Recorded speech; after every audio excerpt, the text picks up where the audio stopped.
Okay, no bipartisan support when it comes to housing. We'll get to a couple of local policies now, local stories. So the Prime Minister, he's on the cell in Sydney today over those dual housing policies. He says it should have sailed through Parliament, but was ultimately stopped by the Coalition and the Greens, calling it the no-alition. So what are your thoughts on this and why stop it? Pete, our position on this has been clear since before the last election. We've always thought that the idea that the Albanese government should co-own somebody's home with them was not the right approach to solve home ownership challenges in Australia. And there are fundamental challenges that need to be met in terms of increasing supply, dealing with population pressures to help with that.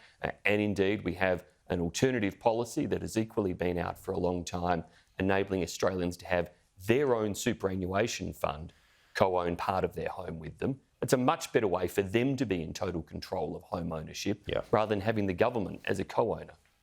Okay. The BCA has launched an attack over the government's stifling business policies today. And some have already asked here what took the Business Council so long to do this. But here we are. And are they right to do it, finally? Well, they're absolutely right to do it. Business across Australia, not just the larger employers represented by the BCA, but so many small businesses who those companies rely on and our entire economy relies on, are feeling the greater weight and pressure of particularly the industrial relations reforms the Albanese government has rammed through the Parliament. But in addition to that, they're feeling the weight of additional regulation, additional red tape, additional costs, and of course the huge inflationary pressures across the economy. And what we're seeing, indeed, the question you asked me before about the legislation in the Senate this week, there's a huge risk this week and going forward were we ever to see a Labor Greens government of the type of multi-billion-dollar huge public spending, economy-destroying, productivity-sapping type measures that Labor and the Greens together may embrace that will really just hurt the economy even more, business even more. And that, of course, flows through to jobs for Australians and their incomes and household finances. Okay, let's close with a thought on political discourse right now in the United States with our eyes on this second attempted assassination of Donald Trump in as many months. What are your thoughts, fears of where this is all heading and going, Simon?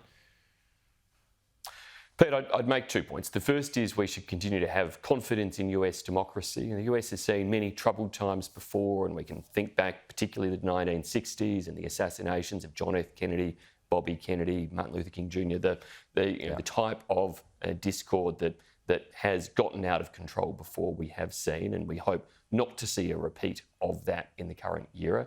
But the other point is that, again, this just shows that if there's one big difference between our two great countries and best mates that we are, it is the gun culture, the accessibility to guns, including of people who have track records where you look at it and say, how on earth, why on earth would this person have access to guns and to weapons? And that that obviously poses threats, not just to President Trump or indeed to Vice President Harris potentially, or current President Biden, but of course as it manifests itself in school shootings and supermarket malls and all manner of other tragedies that happen all too often, sadly, in the country. All right, Simon Birmingham, we'll leave it there. Thank you, though.